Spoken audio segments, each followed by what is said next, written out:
நற்செய்தி வாசகம். என்னோடு இராதவர் எனக்கு எதிராக இருக்கிறார். லூக்கா எழுதிய தூய நற்செய்தியிலிருந்து வாசகம். அதிகாரம் 11, இறை வசனங்கள் 14 முதல் 23. ஒரு நாள் இயேசு பேச்சிழந்த ஒருவரிடமிருந்து பேயை ஓட்டினார்.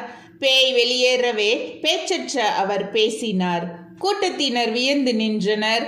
அவர்களுள் சிலர் பேய்களின் தலைவனாகிய பெயல்சேபுலை கொண்டே இவன் பேய்களை ஓட்டுகிறான் என்றனர்.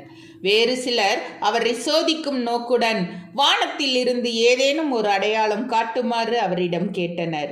இயேசு அவர்களுடைய சிந்தனைகளை அறிந்து அவர்களிடம் கூறியது: தனக்கு எதிராக தானே பிளவுபடும் எந்த அரசும் பாழாய்ப்போகும், அவ்வாறே பிளவுபடும் வீடும் விழுந்துவிடும்.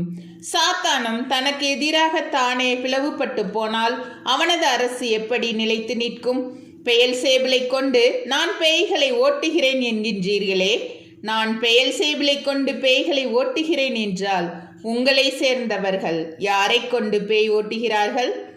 ஆகவே அவர்களே உங்கள் கூற்று தவறு என்பதற்கு சாட்சிகள். நான் கடவுளின் ஆற்றலால் பேய்களை ஓட்டுகிறேன் என்றால் இறையாட்சி உங்களிடம் வந்துள்ளதல்லவா? வலியவர் ஆயுதம் தாங்கி தன் அரண்மனையை காக்கின்ற போது அவருடைய உடைமைகள் பாதுகாப்பாக இருக்கும். அவரை விட மிகுந்த வலிமை உடையவர் ஒருவர் வந்து அவரை வென்றால் அவர் நம்பியிருந்த எல்லா படை கலன்களையும் பறித்து கொண்டு கொள்ளை பொருட்களையும் பங்கிடுவார். என்னோடு இராதவர் எனக்கு எதிராக இருக்கிறார். என்னோடு இணைந்து மக்களை கூட்டி சேர்க்காதவர் அவர்களை சிதறடிக்கிறார்.